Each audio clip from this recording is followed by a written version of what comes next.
Hi there, this is Paige Ann Olson. Welcome to my YouTube channel. I'm going to be showing you some of the projects that I'm working on. Some are almost done and some I haven't started. But I'm also going to show you how to piece a very simple quilt top, and you can make it any size that you want to depending on what your fabric selection is. And I'm doing this at the request of my hairdresser who asked me to show her how to do that. So I'm going to show her and you in this video. So please join me. So for the first project I wanted to show you is called Oh Say Can You Sew. It's a Primitive Gatherings, which is Lisa Bonjean. It's a quilt that she actually used or created, wrote, to use up all of her red, white, and blue fabric. Now, I didn't have a lot of extra red, white, and blue. I have a lot of white, but I didn't have hardly any blue, and I didn't have any red. So I did go out and buy the red and the blue fabric, even though I had a lot of white already. So just to kind of show you, and this has taken a long time for me to do this, and I don't even know how many blocks there are, but here's this block, and this is almost identical, but you'll notice the corners are a little different in that block. And the rest of these are blocks I've done, but I have not finished yet. I still have, I think I had to do something like 140 of these little blocks of these little, and this took a long time to do. I love using the papers, and I talked about that in an earlier video. They actually look like this because the finished, each little square finished, oops, sorry, this is what I mean. Each little square is a 1 inch finished size. So they're little, and you really need the papers unless you're extremely experienced to get these to come out nicely. So when I put it all together, it's going to look perfect. Well, maybe not perfect, but hopefully it'll look really nice. Okay, and then this is what it's going to look like when it's done. It's that one right there at the bottom. And I love it. It's so cute. I don't have any red, white, and blue, and I probably started this this past summer. So as you can tell, we're in fall, and I'm still working on red, white, and blue, but I am probably a couple of days away from putting it all together so that it'll be ready to be quilted. So that's project number 1. Now on to the next project. The next project that I'm actually almost done with was a block of the month, and the name of the quilt is called Primrose. It is an Edita Sitar. I don't know if I pronounced it correctly. I've heard people say Edita, but I think it's Edita Sitar. She's laundry basket quilts, and she has some of the most beautiful fabrics on the market. I love, love, love her fabrics, but this is the actual quilt finished. I have finished all of the blocks except for the last one, which is block 8. And I'm just going to kind of show you what these are the big ones. Oh, that's a duplicate. These are kind of the big ones. And then I have a bunch of small ones like this. And I have block 8 still left to go. I hope I didn't already say that. But here these are. And so obviously a block of the month is I get a block every month. And I'm trying to keep up with it. These are just plain squares because the way this is going to go together is, I'm not quite sure how, if it's going to, I don't know how it's going to go together. It's on another piece of paper. I just want to show you what the end product looks, and I think it's a beautiful quilt. So it is on her website. Since the block of the month is done, you can actually buy the pattern, and I think you can buy the kit with this fabric from her as well. Of course, it's pricey. But I love it. I think it's beautiful. So that is project number 2 that I'm working on, and have been working on that for 8 months. So I'm excited to get that done. Project number 3, and these are not in any particular order except for the ones that I'm showing them to you in this order. If you watched my video on starching, this is what I use to show you how to starch. And this is a designer mystery quilt. It's a fat quarter shop, and I love the colors. And each month, this is a block of the month, and each month a different designer has actually written a different block. So when I finish with the 12 blocks, we've only received 6 of them, and I've only done 5. I've received the 6th one, but I haven't put it together yet. So it's gonna look like this, and all the fabrics are coordinate, but they're all different because a different designer made each one. So I think that's kind of cool. And you probably saw, this is block number 5 I haven't done yet, but I have starched all this fabric, and I've starched the border. This is all the border stuff. I think this is the background. That's not true. I think this is the back. I'm not 100% sure about that, but I believe in this I bought the back. So, and it's all been starched already. So I think this is going to be pretty. Oh, let me show you the blocks because they're really pretty. I like them a lot. Okay, so here is one block, and then another one, and then that one. Aren't they pretty? And then that one. So I still have 6 months of this block of the month before I'm going to be able to put it together. You know, I like block of the months. They're really fun, and it always gives me something to look forward to in the mail, which I love that.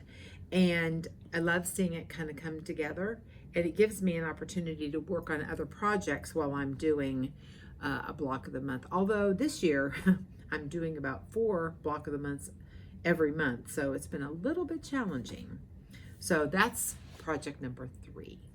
So project number 4 is called an adult rag quilt, but you could certainly make one for a younger child, or you could certainly make one for a baby crib or a baby.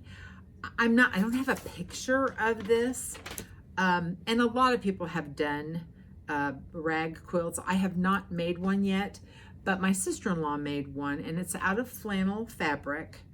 And we live in a climate where in the wintertime it gets really cold. So a flannel quilt like this will be warm and toasty. But if you've never seen one, it's actually a bunch of squares, and you leave them kind of unfinished, and then you cut it in the center. So when you're finished with your rag quilt, on the back it's solid, but the front is got the squares with the ruffled or cut edges, or selvage really is what it is. But I loved the colors of this. It's actually kind of fall but wintry.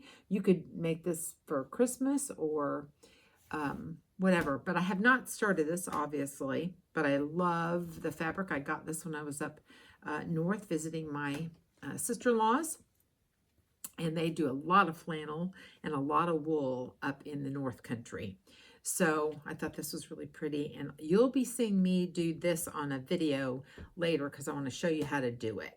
And this is it. These are the instructions. That's all there is to it. And I don't think it's hard, but I think it's a little time consuming, and you need to have the right scissors. So I did buy a pair, and I'll show you how that works.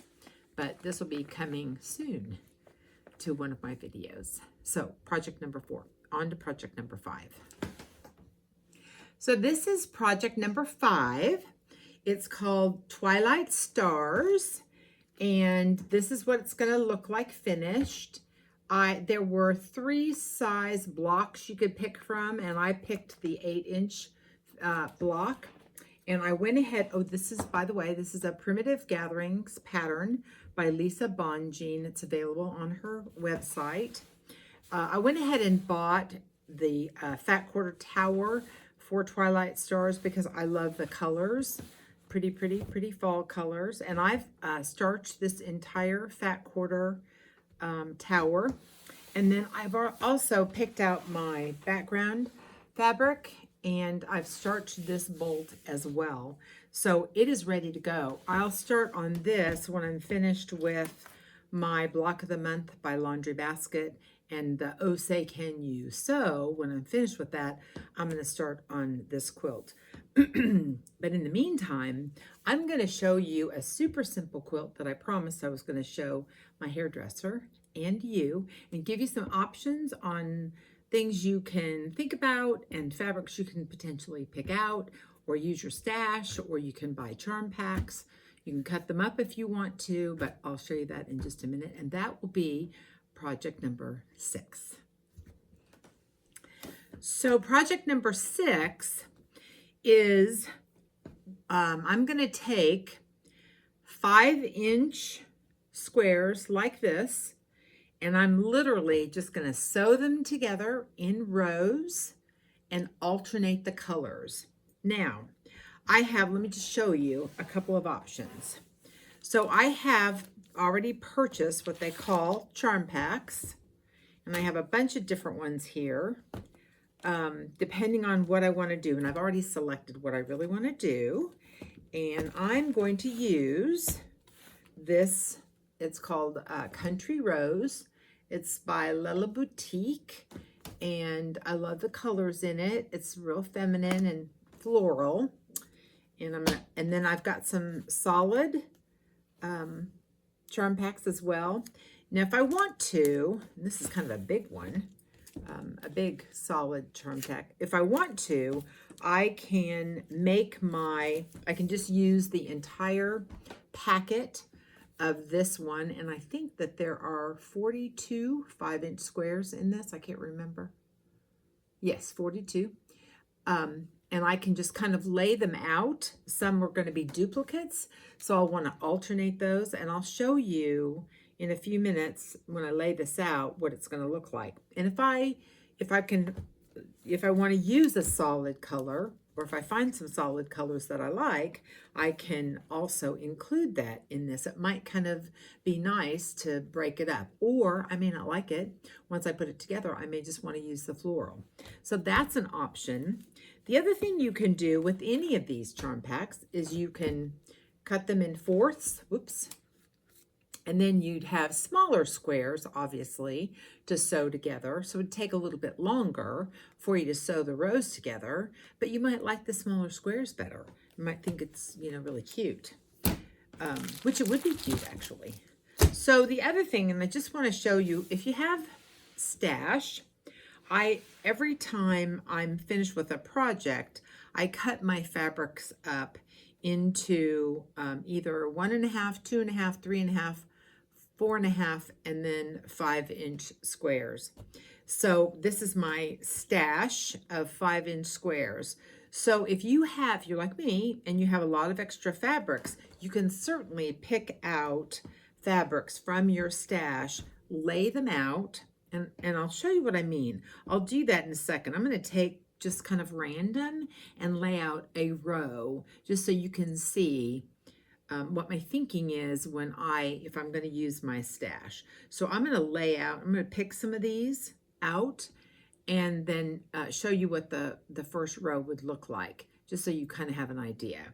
And that is about as simple as it gets. You literally are going to sew them together with a 1/4-inch seam, however wide you want the row to be and however many rows you would like. So you may want to do 7 squares by, you want it probably be longer, maybe 8 rows, or 6 by 7. You kind of want it to be, I personally think you should do a rectangle, probably not a square. If you're going to do a lap quilt, which is what I recommend this would be, if you do a lap quilt, I recommend that it's rectangle. So I'll be right back and show you how I lay it, the colors I pick, and how I lay it out. So I just kind of want to give you a kind of a working, like how I kind of pick the colors that I picked. I went through all of my stacks of already cut 5-inch squares, and I just pulled out coordinating fabrics that I thought would look nice together. Now, I already can tell you I don't like this one with it because it's too light. This is the wrong color green, so I'm going to pull it as well. What I'm left with looks like I've got purple, a lot of pink, and some green.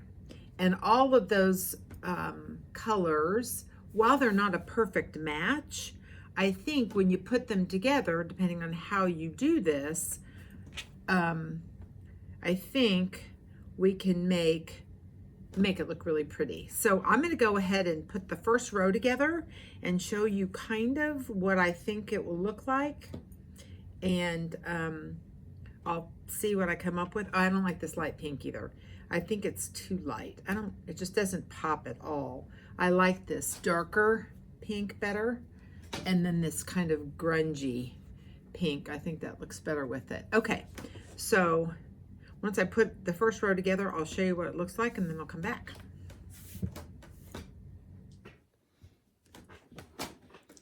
So this is what I quickly picked out from the fabrics that I had a minute ago. And so what I ended up doing is I have 7 squares across. And now you're going to be limited with your charm pack. If you only have one charm pack, you're going to be limited in the size of quilt that you make. But for a baby quilt, it would be perfect.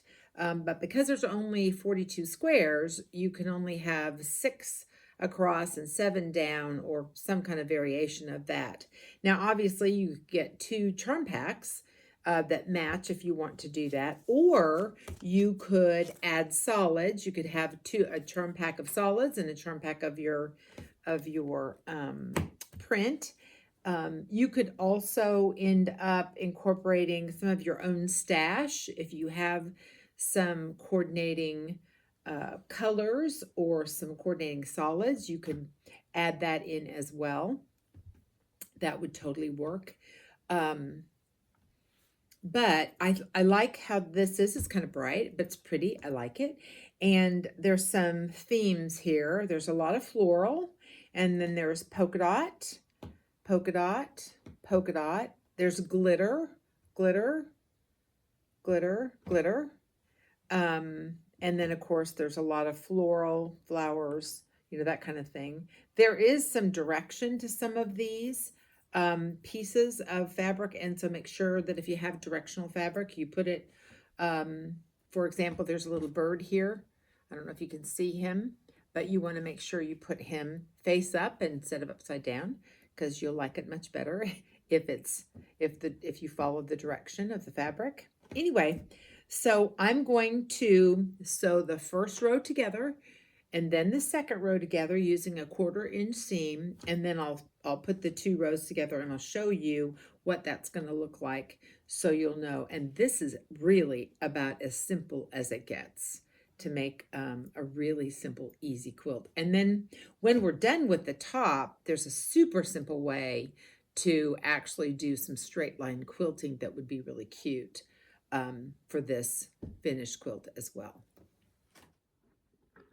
I have sewn my rows together, as you can see, and I have measured the quilt, and it is 38 inches long and about 36 inches wide. That's a pretty small quilt to give away or to keep for yourself. It's a perfect quilt for a baby or baby bed, or to throw on the floor and let a baby have tummy time. But if you want a lap quilt or something larger, then you would obviously have to add more squares or have another matching charm pack to make this quilt longer. This happens to be 42 squares, and it's 7 rows and 6 blocks across, which is the size of a charm pack. Because I want to make this larger and I don't have any more enough of these fabrics to make it larger, I'm going to put in what's called sashing. And sashing is just strips of fabric solid strips of fabric. Of course, you can do sashing. You can piece sashing. You can do whatever you want to. But for our purposes, remember, this is super simple. I want to show you how to do a cute, fast quilt that's for a beginner. I have gone ahead and cut out a strip of sashing, and it is, I cut it 2.5 inches wide by the width of the quilt, which is in this case is 35 inches. And you're going to take 1/4 of an inch away from both sides because that's the seam allowance. So this sashing will end up being a 2-inch sashing, and I'm going to actually put that in between every row, a 2-inch sashing. So that's going to add 12 inches to our quilt. And then it will be closer to the size that I want. Now we're also going to add borders, and that will also expand or enlarge the size.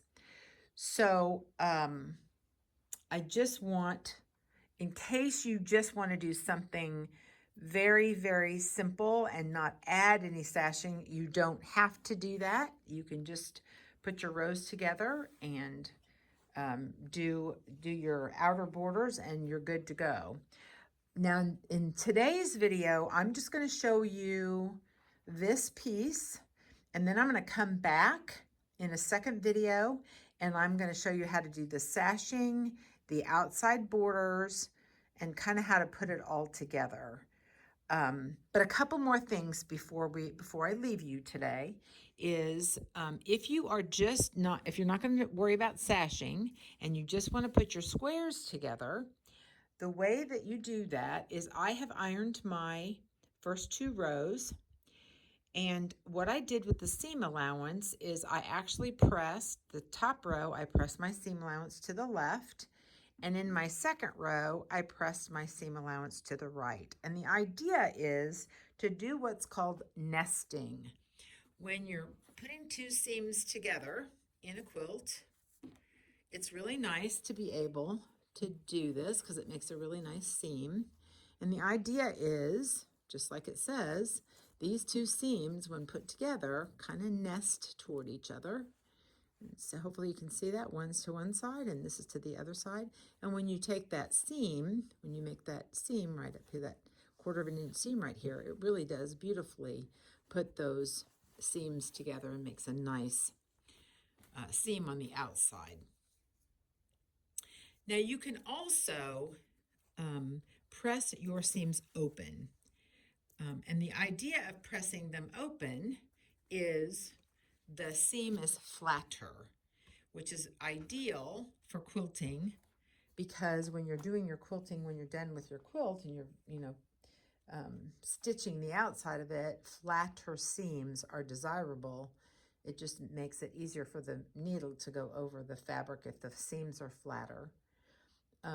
However, open seams, when you're quilting, if you're going to do stitch in the ditch with your quilting, then it's going to make it a little bit more, it compromises the seam is what it does, and it makes it fall apart a little bit easier. So it is not recommended that you stitch in the ditch on open seams. That is better when you have your seams pressed to one side. But I very often will press my seams open because I like a really flat seam. And as long as I don't stitch in the ditch, it's fine. So hopefully that was, that made sense. Okay, so the other thing I would tell you is I also pieced this together in a light gray thread, and it's called light gray. It's by Glide, and I very often use light gray when I piece. Now, obviously, if you're going to piece something that's really white, cream, or black, you would use those colors. But if you're going to do a multicolored quilt, and many of them are multicolored, I use gray, and this is why.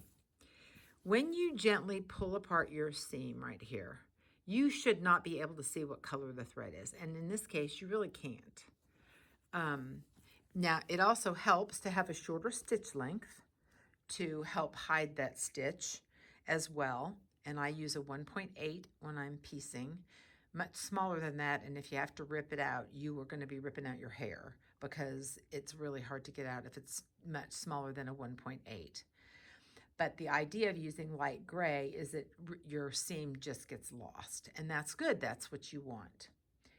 All right, so this is the end of part 1. I'm going to go ahead and finish pressing the rest of these rows and cutting out all my sashing. And then I'm going to come back and show you how to put those on and how to do your outer borders. And that will be part 2 of this video. So I hope it makes sense, and I hope it's easy for you. You can go ahead and do the first part, and then we'll come back and do part number 2. I hope you will try to pull fabrics from your stash and make your own quilt top. Faith, I'm anxious to see the colors that you have selected for your quilt top and to see how it turns out for you. I'll be back with a second video to show you how to do the borders and sashing and anything else that would help you complete your quilt top. If you like this video, please give me a thumbs up, subscribe to my channel, and leave comments. I'd love to hear from you. And that's what's underneath my needle.